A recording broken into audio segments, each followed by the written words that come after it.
बालेश्वर जिला सिंगला थाना सारथा कॉलेजर एक घरोई छात्री निवास अघटन। गतकाली विलंबित राति +2 फास्ट इयर साइंस पढ़ुवा छात्री ज्योतिप्रभा दासों मृत्यु को नहीं संदेह घेर परिवार।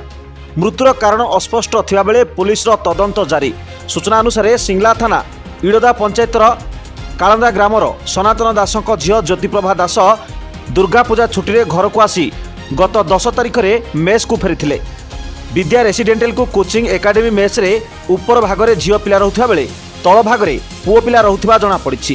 तेबे मेस रे राति रे किछि खाई नथिबा बेले सकाळ समय रे नित्यकर्म सारी रूम को जाई तळे पड़ी जाइथिले।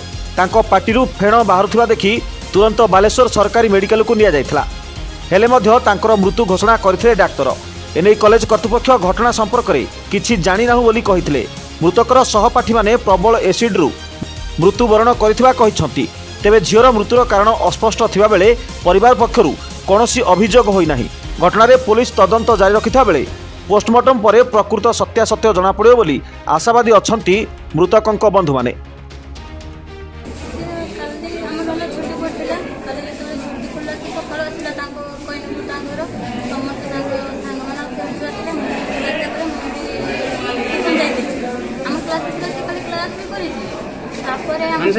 कॉलेज के तमना आसी नथिला हॉस्टल पिला मु और लोकल पिला में 2-3 जन पुरा काज आस्तिलो आ से काज आसी नथिला आज सुना तो जब हम तो ट्यूशन करू हमको कॉलेज ट्यूशन हबनी से हम कॉलेज तो पाइन के साथ गुजरे मेडिकल को नहीं थी लोकल कुंडली पाखरे से कहले जे मते पॉइजन केस अपन हॉस्पिटल ली आपण जानतर सर से तोरण सर पिला मन नहीं हॉस्पिटल रखिले नहीं सीधा हॉस्टेल नुहे सीधा हूँ विद्या गोटे रेसिडेंशियल ट्यूबवे से पिला रखिक पाठ पढ़ाती से कर सार कि रेफरेन्स अच्छी किसी कहले भी कहीं आसिले गाड़ी कहते।